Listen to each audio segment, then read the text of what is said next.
Entonces, esta es una, por supuesto, como ha dicho José, es una clase, es decir, que vamos a centrar en la cuestión del chiste y además en la cuestión del chiste como formación del inconsciente.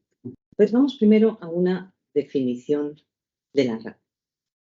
Dice, es un dicho o historieta muy breve que contiene un juego verbal o conceptual capaz de mover la risa. Entonces, bueno, esto es algo curioso. Sí, porque, no sé, es decir, es como, a mí me genera una cierta sorpresa, es decir, esa cuestión del chiste, ¿no? Formación del inconsciente. Es un libro bastante extenso, es decir, Freud va a elaborar toda la cuestión, por supuesto, a defenderla y la va a presentar como formación del inconsciente. Es decir, sí, podemos ver el sueño, ¿no? Casi como esa cuestión en la que no intervenimos. Es que hemos ido viendo ciertas cuestiones, pero el chiste se está planteando como una formación del inconsciente. Entonces, nos vamos a introducir a partir de ese libro que se llama El chiste y su relación con el inconsciente. Ernest Jones, que como sabéis era el biógrafo de Freud, comentó, bueno, explicaba que ese libro lo había escrito a la par que 3 ensayos sobre una teoría sexual en 1905. Es decir, en su escritorio iba a tener los 2 manuscritos, ¿no? Entonces, según iba teniendo ocurrencias o planteamientos a desarrollar en uno o en otro, iba abordándolo, ¿no? Pero claro, también vamos a poder ver una cuestión principal, un enlace directo, que es cómo nos va a llevar a la cuestión del principio del placer. Eso, digamos, en esa correlación. Pero a Freud ya se le había, digamos, pasado por la cabeza atender eso que es el chiste. Y eso fue cuando estaba en la introducción a los sueños, es decir, que de repente, observando, sabéis que era muy buen observador, se dio cuenta que en lo que son las ensoñaciones diurnas, ¿no? Algunas provocaban risa. Entonces, a partir de ahí, en todas esas cuestiones en las que nos provocan, ¿no? Nos mueven una risa, ¿no? Nos despiertan, ¿no? Una hilaridad, ¿no? Entonces, empezó a interesarse por la cuestión del chiste. Entonces, bueno, hasta aquí, digamos, estamos viendo que es esa cuarta formación del inconsciente y nos estamos acercando ya al final, ¿no? Del curso. Es decir, al principio José García ya nos introdujo en la cuestión epistemológica para plantear el psicoanálisis como ciencia. Vimos también la cuestión del signo lingüístico y es verdad que para empezar en un curso introductorio de Freud, empezar por la cuestión del signo lingüístico es Freud, ¿no? Es decir, no es cualquier cosa. Tiene un sentido y creo que, y después vosotros podréis ir comentando a lo largo de la clase o de la exposición o cuando queráis, es decir, sí hemos conseguido ver en esa introducción de el signo lingüístico, es decir, el por qué, realidad, es porque estamos viendo esa articulación directa del lenguaje con el psicoanálisis. Es decir, que vimos que además, es decir, nos estaba planteando toda una cuestión, digamos, de una cadena significante, que como recordabas, Rosalía, ¿no? Sí, habíamos estado trabajando en la cuestión de la carta robada. Entonces, de ahí ya pasamos a esa otra formación del inconsciente, que es el síntoma, y lo hicimos desde el periodo precatártico, porque la catarsis sí que tenía que ver, pero del periodo preanalítico. ¿Sí? En ese periodo preanalítico, ya si poníamos un poquito de atención, estábamos viendo cómo el síntoma ya no se aludía a unas cuestiones o un origen orgánico, es decir, estamos apuntando a una etiología psíquica, ¿no? Es decir, estamos en el campo del psicoanálisis. En ese momento no se había abierto, ¿no? Digamos, oficialmente, se estaba trabajando, pero todo apuntaba a esa cuestión. Es verdad que se iba a relacionar con toda la cuestión del trauma, del hecho traumático. Y al final, Freud, es decir, va a poder demostrar cómo eso tiene que ver con el mundo psíquico, cómo el origen va a tener que ver con las conflictivas anímicas. Entonces, ahí ya estamos viendo esa primera formación del inconsciente que propiamente consideramos cuando aparece el periodo analítico, que es cuando nos situamos en ese 1900. Y entonces ahí nos empezamos a meter en esa segunda formación, ¿no? La segunda formación que, a ver, al final es la obra maestra, es decir, Freud la va a trabajar en la interpretación de los sueños, es la gran obra de Freud, donde además lo que está poniendo en cuestión es que no solo las conflictivas, no los malestares, no lo solo, digamos, esa cuestión de lo inconsciente tiene que ver con el neurótico, con ciertas patologías, o demás, es decir, que somos humanos. Y ahí volvemos otra vez a enlazarlo con la cuestión del lenguaje, de cómo configura todas nuestras realidades y nuestras creencias sobre el mundo, incluso en cómo las vivimos, cómo las actuamos en ese sentido.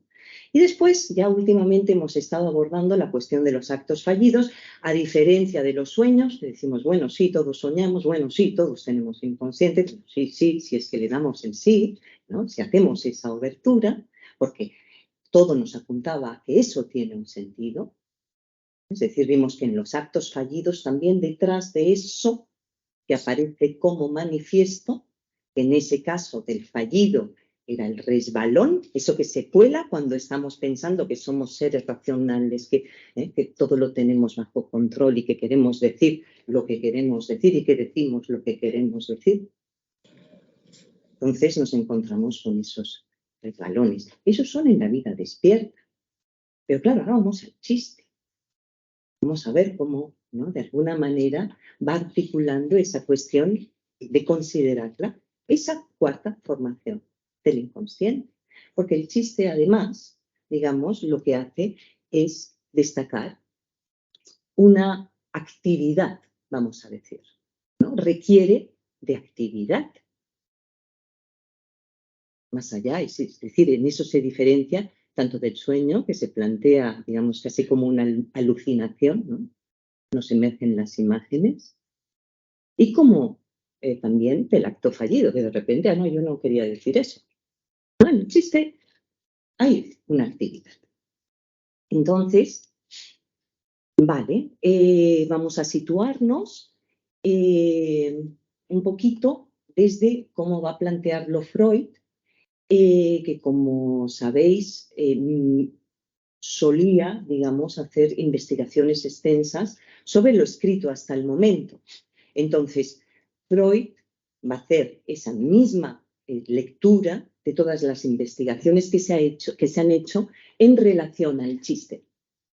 Entonces, se da cuenta de que digamos, estos trabajos que se han hecho en relación al chiste normalmente están estudiadas, son investigaciones que tienen que ver con lo cómico, es decir, que acogen el gran concepto de lo cómico, ¿no?, con la comicidad. Entonces, va a dividir el libro en tres partes. Entonces, la primera es una parte analítica, en ella, digamos, se va a detener en esas técnicas de la formación del chiste, ¿no?, más en la cuestión de cómo está formulado, vamos a decir más lingüísticas, es decir, qué juegos de palabras, es decir, qué cuestiones lingüísticas están en juego. Entonces, punto en esa búsqueda de la tendencia, del fin. En la parte sintética va a ver un poquito ese origen, va a ir buscando un poquito de dónde viene y también esa función social, porque en ese punto también vamos a ir viendo que hay una diferencia en cuanto a las otras formaciones del inconsciente. Entonces, en la tercera parte, que es la que llama la teórica, sí que, digamos, se detiene en esa analogía, en desarrollar una comparación entre lo que es el sueño, ¿no?, y lo que es el chiste como tal. Y hace, digamos, una visión también de esas especies de lo cómico. Entonces, hasta el momento, todos los planteamientos que se habían hecho, es decir, él va a recoger, digamos, investigaciones de un poeta, de algún psiquiatra, de filósofos. Entonces, en todas de estas extrae una serie de planteamientos en las que destacan esas conductas activas del sujeto para la formación del chiste y, digamos, como os he comentado, van a llevar a esas cuestiones e investigaciones sobre lo cómico. Entonces, entre ellas, yo no he traído todas, he recogido unas más destacables, nos va a decir una, que es el planteamiento bastante, digamos, general, en el que el chiste es un juicio juguetón. Entonces, esa la menciona Fisher para empezar a abordar la solución al problema. ¿Cuál es el problema? Es decir, ¿qué le ocupa a Freud? Le está ocupando, ¿no?, el papel que desempeña en la vida anímica el chiste. Al final estamos hablando de esas cuestiones. Entonces, va a reconocer caracteres generales y esenciales. Entonces, se definió el chiste como la habilidad de encontrar analogías entre lo disparejo, o la habilidad de ligar por sorprendente rapidez y formando una unidad varias representaciones que por su valor intrínseco, propio, y por el nexo al que pertenecen, son totalmente extrañas a otras. Es decir, con mucha rapidez va enlazando un concepto, una representación, ¿no?, con otra. Entonces, hace juego de contrastes, contrasentidos, ¿no? Es decir, lo que va a plantear son analogías como similitudes y diferencias. Pero ahí, sobre todo cuando además estamos hablando de que en la próxima clase comentaremos el escrito tan bello, el poeta y la fantasía, aquí ya podemos también ver una relación con una función básica de lo que es la poesía o el arte en sí, es decir, de lo que es el juego poético, de la función poética. Es decir, entender que hay una falta de significación fija, ¿no?, en las palabras. Y además, jugarlas. Es decir, abrir esos sentidos, llevarlos de un lugar al otro, sacarlos de su familia semántica, sacarlos de sitio. Además, ya partimos del lenguaje en el que nos vamos a buscar una palabra y nos vamos a encontrar cantidad de acepciones, ¿no? Es decir, ya el diccionario, digamos, o una enciclopedia, un diccionario, es decir, nos da esa posibilidad, digamos, a utilizar una misma palabra en diferentes contextos con diferentes significados, ¿no?, de los que extraemos una significación, entendemos un sentido. Entonces, justamente en lo que es el juego poético, además, se va a llevar esa cuestión con otra, y no se sabe muy bien qué ha pasado ahí, pero produce, ¿no? Entra dentro del campo de lo sensitivo, ¿no? Entonces, en cuanto a ese juego, ya estamos viendo, ¿no?, un poquito esa cuestión del juego estético, ¿no?, del juego poético. El sentido en lo desatinado, que es otra de las cuestiones que recoge, o del atino de lo desatinado, es lo que vamos también a ir viendo.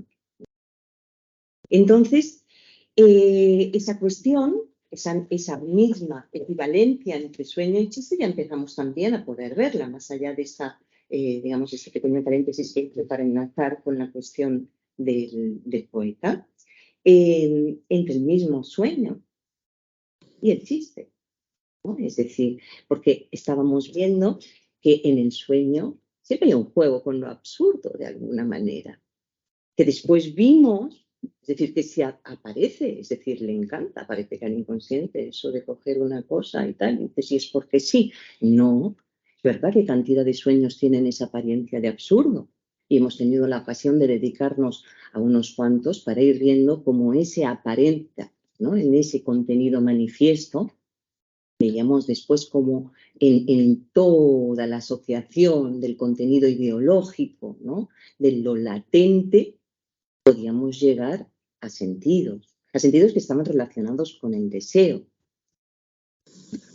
Entonces, esa falta de sentido, nos la va a unir con otra característica del chiste, que es la brevedad, ¿no?, con palabras de Lips en este caso.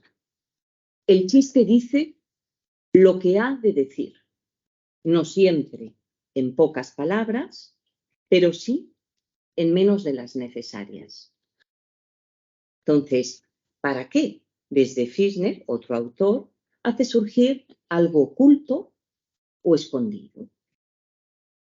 Porque vamos a convenir que la brevedad no siempre es chistosa. Entonces, aún así, nos va a apuntar a un ahorro de energía. Eso no nos relaciona con el placer. Es decir, es como que es una especie de alusión a cuanto menos hagamos, parece ser que al psiquismo le gusta. Entonces, bueno, ya estamos metiéndonos en esa cuestión del disfraz, ¿no? Es decir, se está empezando a entrever. Se dice algo que si se dijera en un tono explicativo, argumentativo, pues tendríamos que vernosla con según qué chistes. Veremos que no todos los chistes. Pero hay algunos chistes que si uno tiene que empezar a desarrollar la idea que está trabajando en el chiste y el doble sentido y argumentarlo y demás, se puede ver en un debate que mejor quizás haberse callado, según cómo. ¿No? No sé, es decir, no sé si eso os pasa por la cabeza a alguno, pero ya podemos ir viendo que no es, digamos, una cuestión tan inocente, aunque haya chistes inocentes. Entonces, se dice, pero no se explica. Entonces, ¿qué va a buscar? De primeras nos va a plantear en el cómo, en esa técnica, es decir, toda esa conexión de esas determinantes, ¿no?, que ha ido encontrando de manera aislada, ¿no?, con la brevedad. Es decir, esas condiciones lingüísticas que son necesarias para generar el chiste. Entonces, nos va a hacer una agrupación de estas. Entonces, el sentido, bueno, ahí sí que recojo esa cita de Freud, del texto del mismo libro, alegar el hecho innegable de la íntima conexión de todos los sucesos anímicos. Sigue, pero la íntima conexión de estas formaciones. Es decir, ahora mismo ya no se está encaminando, porque además se le va viendo el plumero a Freud, no es que él desarrolla, él, digamos, de alguna manera siempre vuelve para atrás, deshace, cuestiona, pero va dirigiendo en ese sentido. Y entonces va a ir buscando justamente una serie de mecanismos que van a tener que ver con todos los, digamos, las formaciones del inconsciente. En ese sentido. Entonces, siempre es muy interesante leer a Freud en cómo va articulando todos los conceptos y cómo va conformando la base del psicoanálisis. Entonces, conexión merced a la cual un descubrimiento realizado en un dominio psíquico cualquiera adquiere, con relación a otro, un valor mayor del que esperábamos, ¿no? Porque, a ver, el sueño, ¿cómo era considerado? Bueno, absurdo. El lapsus, bueno, no quería decir eso, el chiste, jiji, jaja, ¿no? Es decir, son, digamos, cuestiones que forman parte de toda nuestra vida, siempre, cada día. Digo que se estén contando chistes cada día, ¿no? O haciendo lapsus cada día, pero forman parte y de alguna manera se les ha considerado muchas veces niños. Es decir, uno está introducido en la cuestión de la teoría del inconsciente o según cómo, aunque hay sabiduría popular al respecto, es decir, muchas de las veces sí, como vimos en el sueño, ¿no? Sí se apunta, ¿no? Sí no se sabe, pero ¿qué querrá decir? ¿No? A veces sí también está esa cuestión. Entonces, nos lo va a unir a una cuestión súper importante que ya empezábamos a plantear, ¿no? Debe ser también tener en cuenta el singular y casi fascinador encanto que el chiste posee en nuestra sociedad, ¿no? Se ve que en la época, en aquel momento, ahora según cómo en redes sociales, quizás eso pudiera abrirnos también un hilo para después ir comentando. En la época, cuando había un chiste nuevo, que era gracioso, que se apreciaba, empezaba a correr de boca en boca. Freud lo llega a comparar casi como si fuera como correría una noticia de algún evento triunfal, de algo que fuera impresionante, ¿no?, que sorprendiera. Entonces todo el mundo acababa manejando ese chiste. Entonces, Bueno, pues eso, uniéndolo va a reconectar con el suceder anímico, psíquico, nos va a hablar justamente de, creo que es uno de los puntos más importantes desde mi punto de vista. Y creo que para ir, digamos, de alguna manera, ir haciendo todo lo que es un broche, es decir, de cualidades del pensamiento. Es decir, cómo el inconsciente interviene en el pensamiento. Eso es, vamos, una obertura, y eso que también lo separa de las otras formaciones, ¿no? La risa compartida. Entonces, nos va a hablar también de otra cuestión que es importante para la conformación del chiste, que es lo espontáneo. Porque uno se puede plantear, ¿es espontáneo o no es espontáneo? No sé, yo no soy creadora de chistes, bueno, a veces hago bromas, pero, ¿no? Es decir, ¿es espontáneo o no es espontáneo? Pues es lo que nos está planteando. Es decir, eso que comentábamos, en el estado, ¿no?, onírico, la conciencia casi no tiene ninguna intervención. En el chiste estamos conscientes, convengamos, ¿no? No estamos dormidos. Entonces, no, la imaginación, no, es decir, tiene un curso, se van generando todas las imágenes, ¿no? Y vimos la elaboración secundaria, es decir, incluso una historieta se nos puede aparecer, pero nosotros no intervenimos, ¿no? Pero aparecen esa cuestión de que aparecen de forma espontánea. Freud nos va a contar que en el chiste ocurre algo parecido. Es decir, una broma no surge si no es de un modo espontáneo. Es no meditado. Es decir, que no está utilizando una fórmula, una articulación, ¿no?, de pensamiento lógico. Es decir, no hay una premeditación. Bueno, y nos viene a decir que quien no sabe contar un chiste, vamos, no sabe contar un chiste. Es que además también tiene que contar con el efecto de sorpresa. Es decir, ¿no?, en cuanto, digamos, esa espontaneidad, si no existe, es decir, es mucho más difícil que en el oyente genere una sorpresa. Y después, cuando te lo cuentan ya por segunda vez, eso ya no funciona, ¿no? Es decir, eso ya no te hace gracia.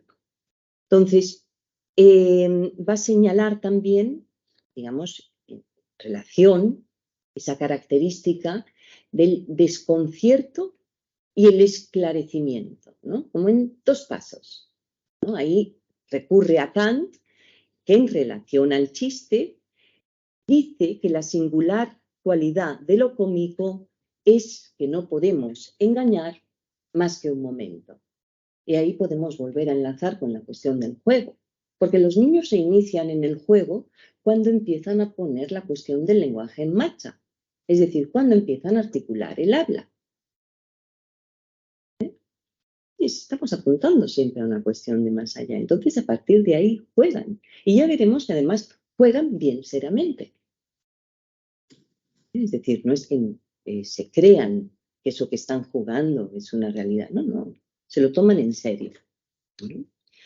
Entonces, bueno, a partir de familiarmente, que es ese chiste que ya nos contó José, ¿no?, es decir, él va a ver esa conjugación, ¿no?, que hace entre la palabra familiar y millonaria, ¿no?, o millonario, entonces familiarmente, ¿no? Entonces, junto con esa brevedad que tiene que ver con la condensación, ¿no? Un poquito. Entonces, ahí ya estamos viendo cómo esa condensación es el resultado de ese proceso especial, ¿no? Es decir, que en esa expresión verbal nos deja una huella, es una nueva formación sustitutiva, ¿eh? Es decir, nos ofrece una creación, ¿no? Entonces, por medio justamente de esa condensación, que es de donde surge justamente lo más valioso, ¿no? Es decir, que se pueda hacer una consecución del placer mismo, ¿no?, con el chiste, es decir, eso que genera no me lo esperaba y me produce risa, ¿no? Entonces estamos viendo justamente otra vez de nuevo esos enlaces con esas leyes de funcionamiento, ¿no?, que aparecían en los elementos de elaboración del sueño. Freud se llama condensación, desplazamiento, Lacan lo situaba en esa metáfora metonimia. Entonces nos va a hacer una clasificación de los diferentes chistes, porque dice, bueno, vamos a ver si no es así, es decir, porque hay muchos tipos de chistes. Entonces, quizás no todos cuenten con la cuestión de la condensación, incluso el desplazamiento. Es decir, entonces, en el primero vamos a ver esa cuestión de la condensación, con el ejemplo, por ejemplo, de familiarmente. Si nos vamos al sueño, vemos cómo nos ofrecía formaciones mixtas. Si recordamos, por ejemplo, el tío José, ¿no? Que nos aparecía también el colega, aparentemente, ¿no? Es decir, también tenía rasgos de su amigo. Entonces ahí tenemos ese primer apartado de la condensación. Después nos dice, bueno, hay otros chistes que tienen un empleo del mismo material. Entonces, va a haber variación de orden. Ha sido ahora, ¿verdad? Que os habéis quedado... Sí, es vale. ahora. Vale, es que apagué sin querer. ¿Se puede poner más alto? Las oigo muy flojito. Bueno, pues me di cuenta enseguida, continuamos. ¿Sí? Estábamos en el empleo del mismo material. Iba a poner en estos casos, en estos otros dos casos, sí que he recogido en muchos chistes, pero he recogido unos cuantos para ejemplificar esto que viene a explicarnos, ¿no? Y son muy cortitos, entonces si os parece, los leo.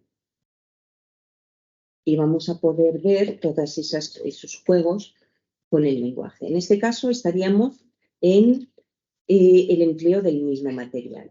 Entonces, en este caso, digamos, nos sitúa en una reunión de París, fue presentado un joven al que por llevar el apellido Rousseau, que sabéis, nos situamos en el periodo de la Ilustración, el escritor, el filósofo, ese que tuvo bastante que ver con la Revolución Francesa. ¿Sí? Entonces, en una reunión de París, bueno, llevaba un joven el apellido Rousseau y se suponía pariente del gran Jean-Jacques, Juan Jacob. Entonces, una de las particularidades de este joven era el rojo color de su pelo. Entonces, más sus atractivos espirituales se demostraron tan escasos que al despedirse su introductor de la dueña de la casa le dijo esta, dice en francés.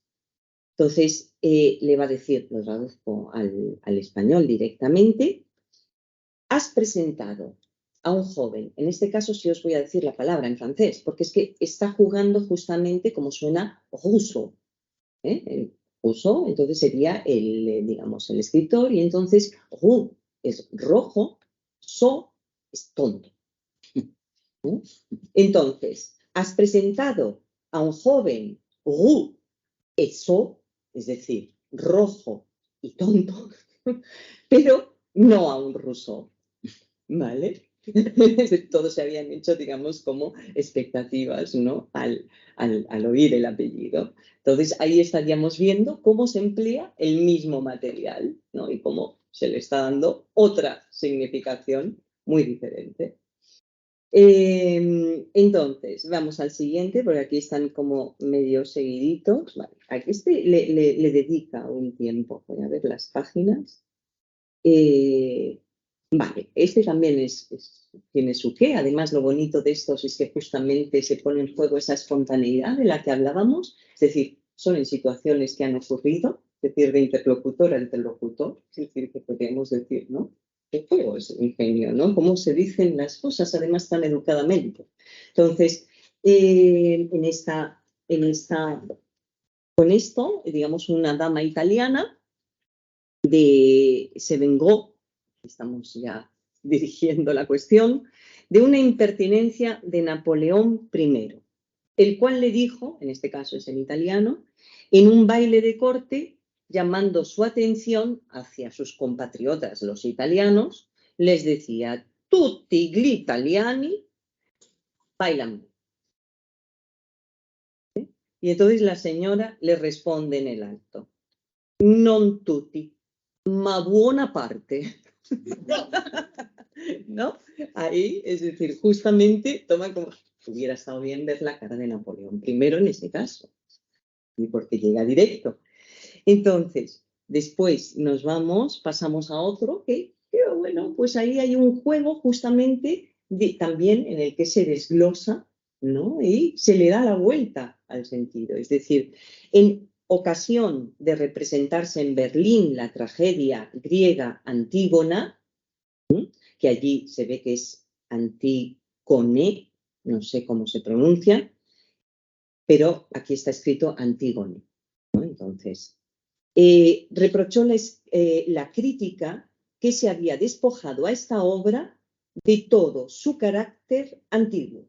Entonces, el ingenio berlinés se apropió de esta crítica en la forma siguiente, ¿no? Es decir, se le estaba reprochando que Antígona, pues nada, no tenía nada de antiguo y que, bueno, muy moderno. Y entonces se le responde, antique, como en pregunta, o ne, ¿no? Es justamente en ese juego como ya le están respondiendo muy evidentemente.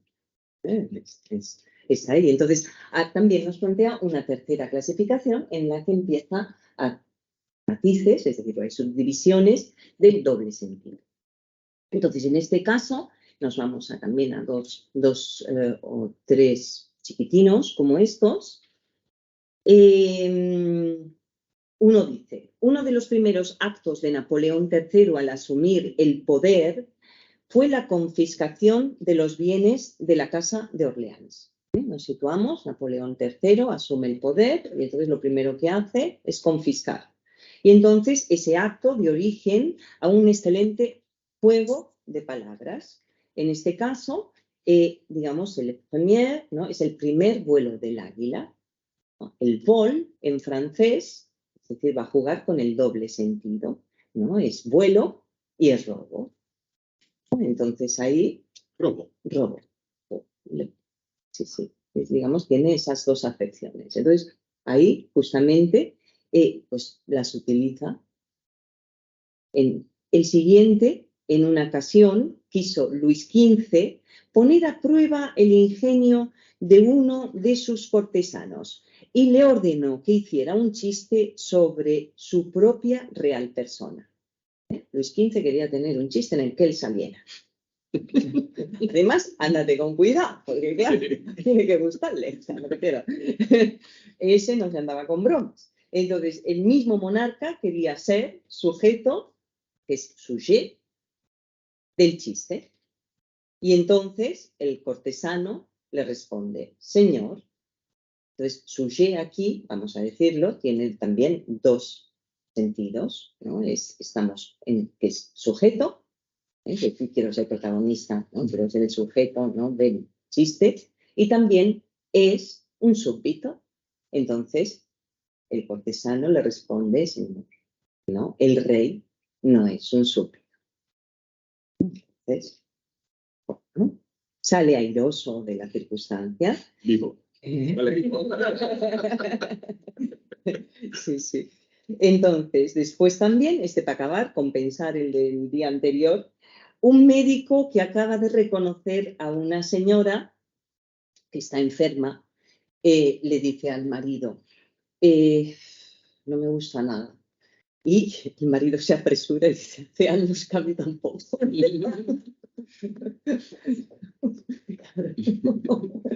Es que, claro, aquí ya estamos empezando, pero vamos a detenernos porque justamente volvemos a enlazar con la condensación y eso que decíamos que ya se le empezaba, digamos, a ver a Freud por dónde nos iba a llevar, es que estamos viendo que aquí hay condensación continuamente. Es decir, aquí hay siempre más sentido. Es decir, más allá de lo que se dice, hay otro. Y justamente eso es lo que nos despierta la risa. Es algo que Lacan además le merece una especial atención, porque también dedica, digamos, atención al chiste.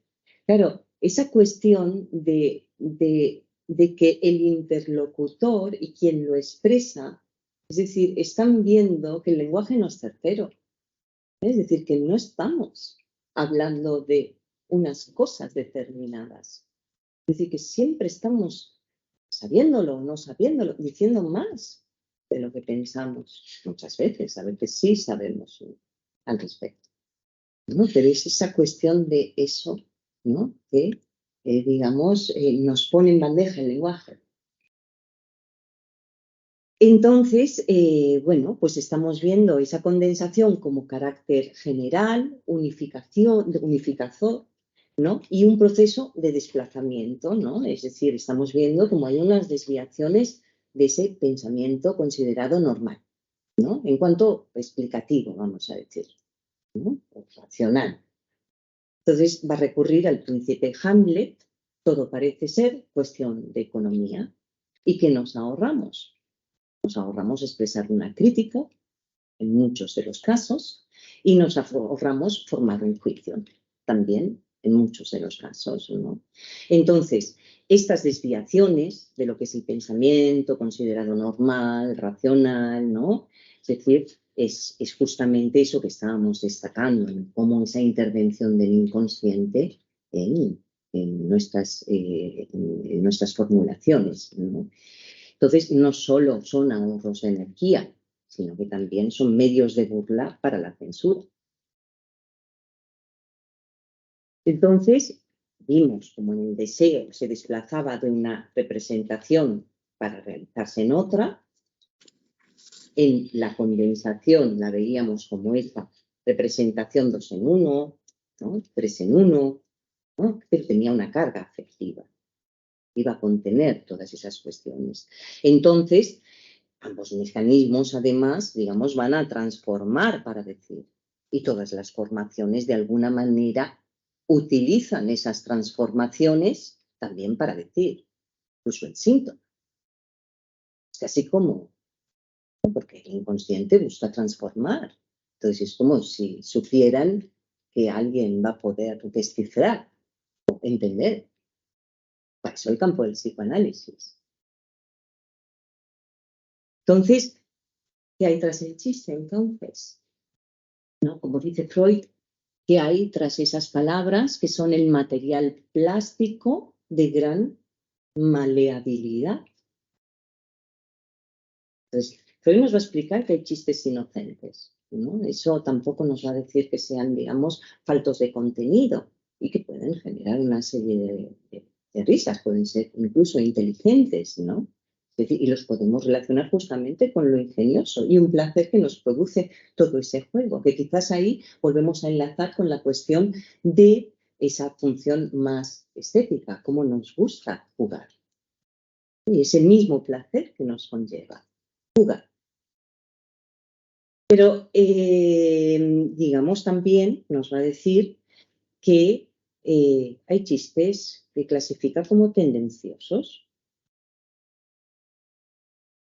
que tienen fuentes distintas en este sentido. Los primeros, digamos, tendrían el fin en sí mismos, ¿no? En la cuestión del juego, ¿no? Los tendenciosos, ¿no? ¿Dónde situar, ¿no? La cuestión? Porque, digamos, se van a poner al servicio de todas esas tendencias hostiles, inconscientes. Eso que en un principio no vamos a declarar abiertamente. Bueno, podemos ver incluso chistes sexistas de muchos tipos. Si alguien que contar ese chiste empezara a formular, argumentar, a lo mejor no ni empieza. En ese sentido, es decir, es algo que accede, es decir, que aprovecha esa cuestión del pensamiento preconsciente, ¿no? Como la compuerta y ahí ¡pum!, se cuela, ¿no? Y aparece esa formulación del ingenio. ¡Qué ingeniosa! ¿Y por qué nos hace reír? Porque ahí también, es decir, estamos hablando de que el chiste requiere de que haya otra persona, entonces de alguna manera tiene que establecer, y además dijimos que si no ríe, funciona. Entonces, si ríe, de alguna manera hay una identificación de esos mismos procesos inconscientes, se están poniendo en juego. ¿Para qué reír?